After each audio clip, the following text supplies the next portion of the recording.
tal? Benvinguts a l'entrevista, un espai que aquestes setmanes estem dedicant a fer balanç del primer any de legislatura a l'Ajuntament de Gandia i del triomf del Partit Popular.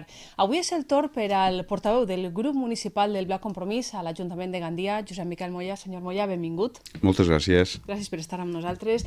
Demà, senyor Moya, 22 de maig, es complix un any de les eleccions municipals, un any també del triomf del Partit Popular a Gandia, amb un resultat inèdit, perquè es donava una majoria absoluta i del Partit Popular. Doncs bé, quina valoració fa, quin balanç fa d'aquest primer any del Partit Popular al front del govern de Gandia? En primer lloc, no crec que siga per a celebrar-ho massa. Es compleix un any, efectivament, però no crec que siga dia de festa. Entre altres coses perquè venim dient-ho, a nosaltres ens ha decepcionat moltíssim este primer any de gestió del Partit Popular, més que per aquelles qüestions de caràcter ideològic que estan intentant introduir en la ciutat per les formes.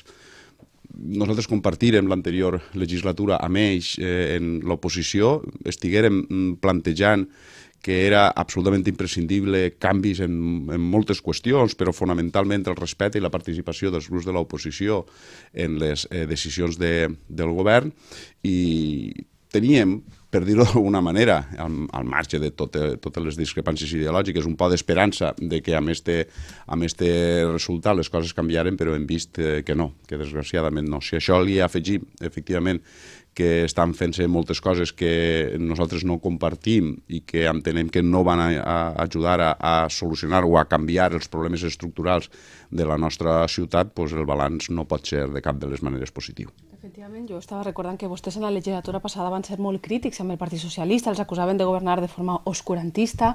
Aquestes formes, per tant, no han canviat, no han anat a millor, o pregunte, o han anat a pitjor?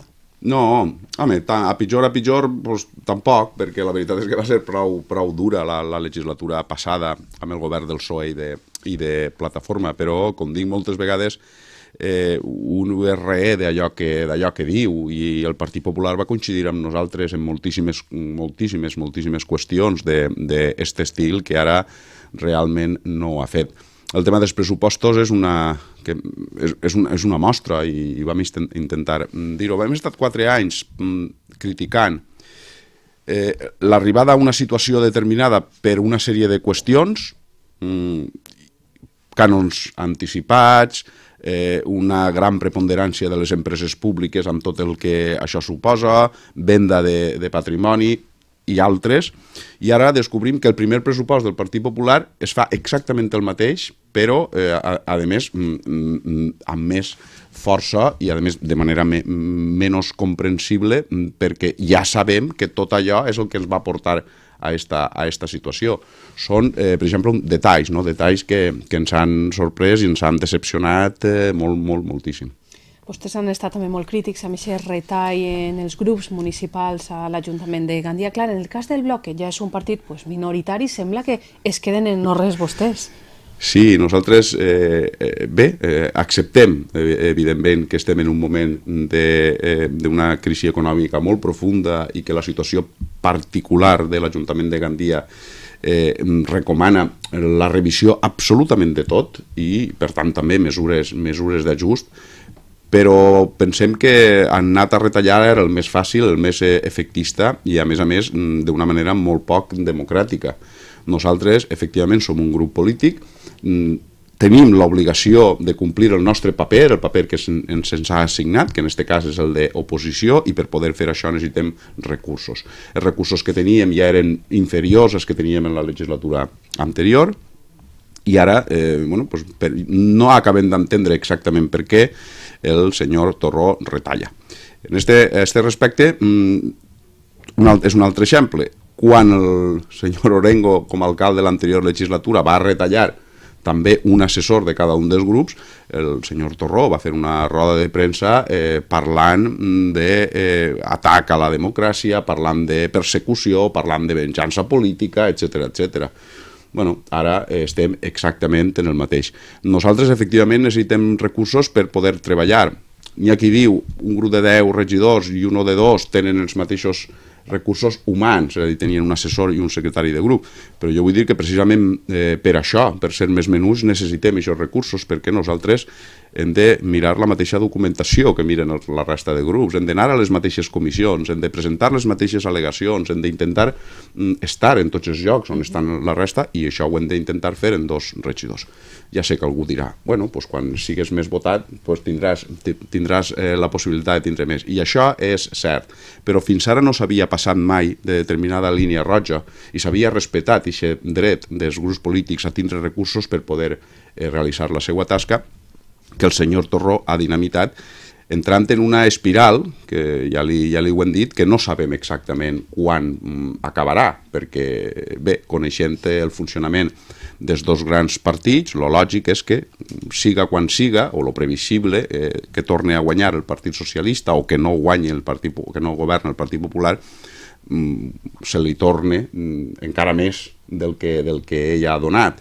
I és el que està fent ara el senyor Torró, és una espècie de venjança de moltes de les coses que patiren junts i que nosaltres entenem que eren realment humiliants, però demostra a més interès per venjar-se d'una manera sistemàtica, també un poc la poca elegància que nosaltres pensàvem que tindria i que començaríem a canviar les coses i les formes en la política local, que desgraciadament no és així.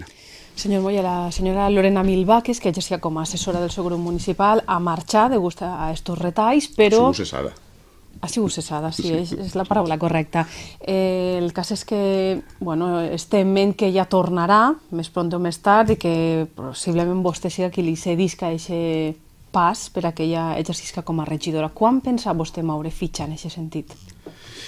Bueno, este és un tema del que ve parlant-se i que d'alguna manera esta casa, crec que este mateix programa és un poc culpable perquè farà un temps vam estar comentant-ho a si mateix. Jo continuo insistint en que la renovació en política és molt important, és molt sana i saludable, i jo continuo participant d'aquesta idea i, per tant, des d'aquesta perspectiva és ben probable que efectivament jo deixi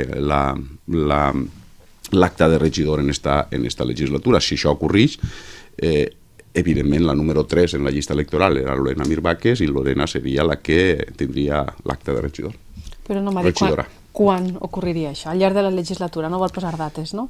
No, entre altres coses perquè és una qüestió que hem de parlar entre tots i vostè em permetrà que en el moment en què estiga la decisió presa és primers en saber-ho siguen els meus companys de l'assemblea del bloc Compromís a Gandia.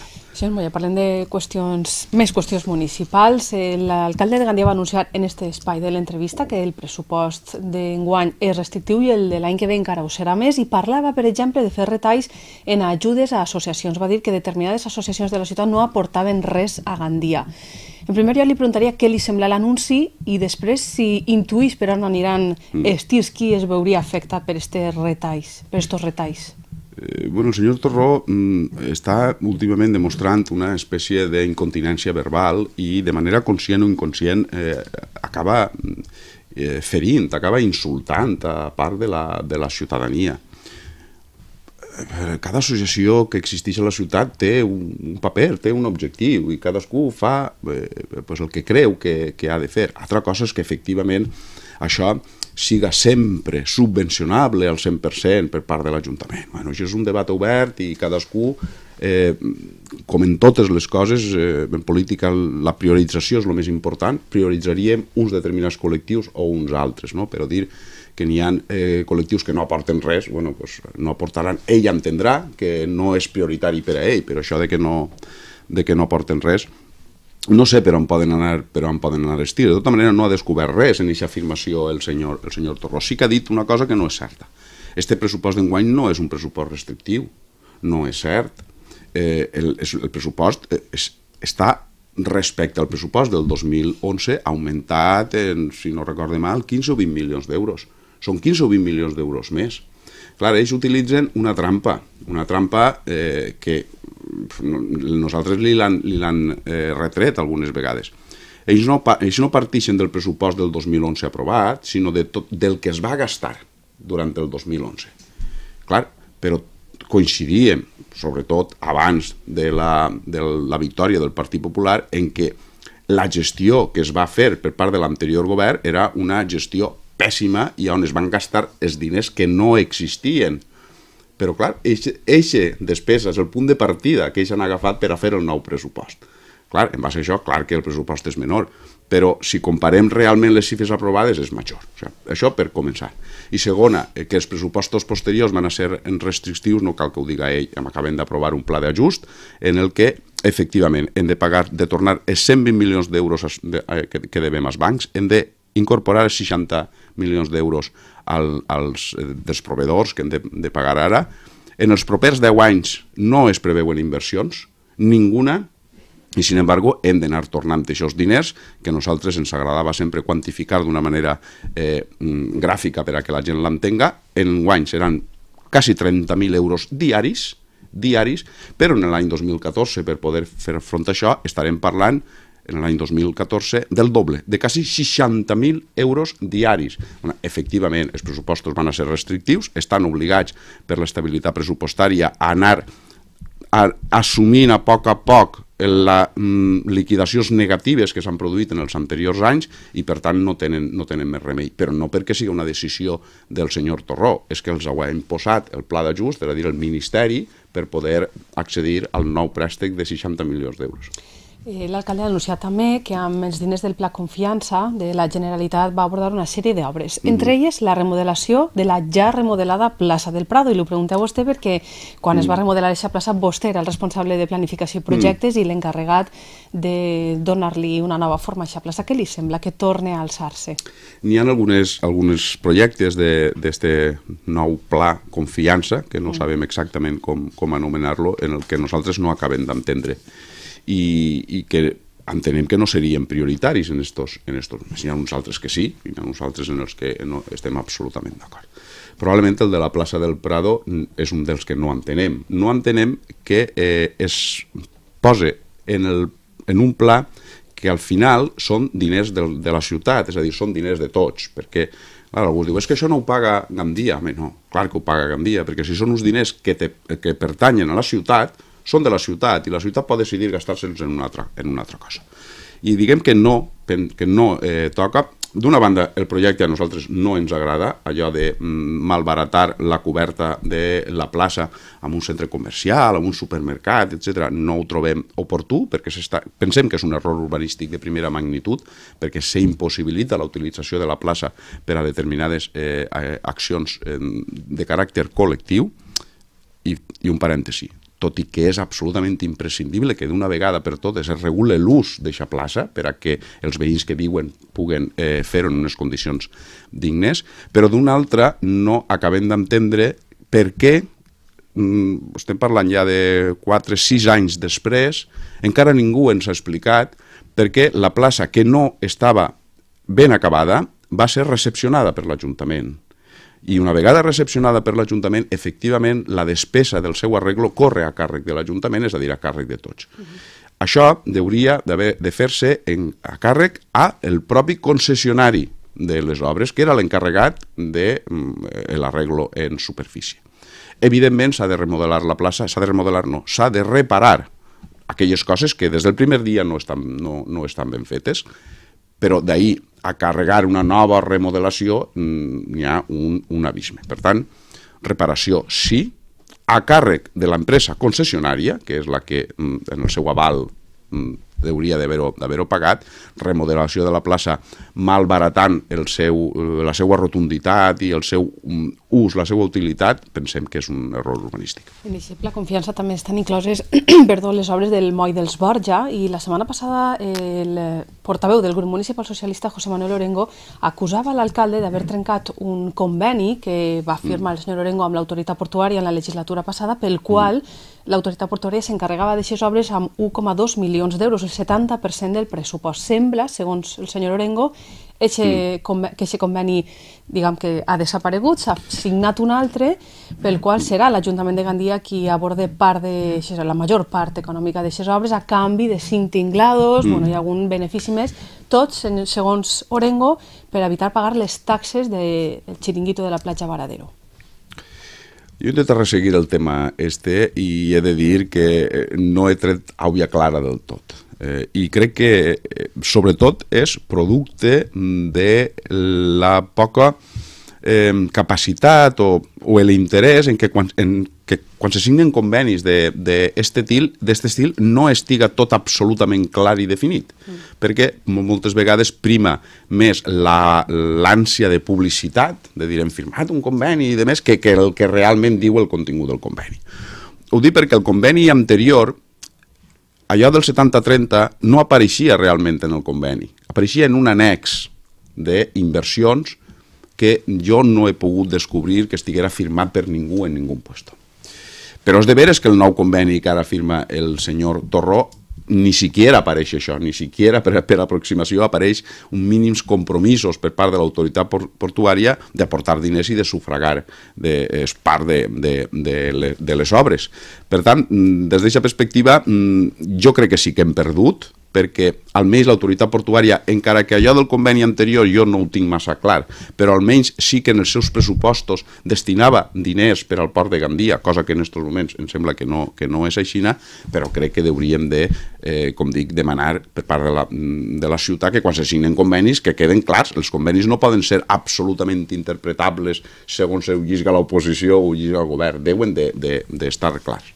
El tema del Moix d'Esborja, a més, sabeu que s'arrossega i que és una espècie de galimaties legal des del dia que algú se li va córrer allí fer allò dels megallats, en el que després va intervindre el Club Nàutic, el Club Nàutic va assumir la despesa de les obres, 3 milions d'euros, ho va fer una empresa CIES, després aquests diners van anar a engrossar dins del teòric projecte de concessió de Renzo Piano, que també ha passat amb millor vida, vull dir, realment un autèntic galimaties molt, molt difícil d'esbrinar. Tinc 2 preguntes més i li demanaria molta brevetat perquè ens quedem sense temps. El bloc ha cridat l'atenció ja en diverses ocasions al govern perquè no fa les comunicacions oficials en València.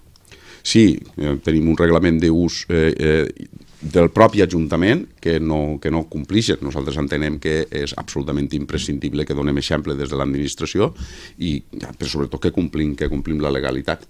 Hi ha qui diu per ahir que, home, que si és l'únic que li preocupa al bloc, no, evidentment no, però nosaltres podem estar preocupats per les coses que passen en la ciutat en valencià. O per exemple el fet d'estar preocupats i que passen coses ho hem de fer en castellà, és que no acabem d'entendre quines són les crítiques. La nostra llengua mereix un respecte. I una última qüestió estrictament política, senyor Moya. S'està observant, no només al nostre país, a la resta d'Europa, un creixement notable dels partits minoritaris, fruit un poc del cansament de la gent, dels grans partits majoritaris, de que no se solucionen aquests problemes generats per la crisi econòmica. Tot això pot beneficiar al bloc de cara a pròximes eleccions? Pense, evidentment, en les municipals d'ací 3 anys. Jo estic convençut que la conjuntura ens propicia, però sobretot si darrere tens també un bagatge i allò que dius és una cosa sensata i conseqüent, simplement pel fet que els 2 grans partits estiguen demostrant-se inútils absolutament per afrontar els grans reptes que tenim i el que és més fort, que segons estiga en govern o a l'oposició diuen el contrari i exactament el mateix a la vegada, que és una cosa realment curiosa. Jo crec que evidentment va tindre una gran influència. A Europa s'està demostrant que són possibles alternatives i estic absolutament convençut que la immensa majoria de la ciutadania com a mínim es replantejarà quina utilitat té votar els 2 grans partits perquè al final ni solucionen res i estan en un engany permanent a la ciutadania. Senyor Moya, gràcies per acompanyar-nos en este balanç de primer any de legislatura. Gràcies a vosaltres. Tornem la setmana que ve amb nous protagonistes en l'entrevista.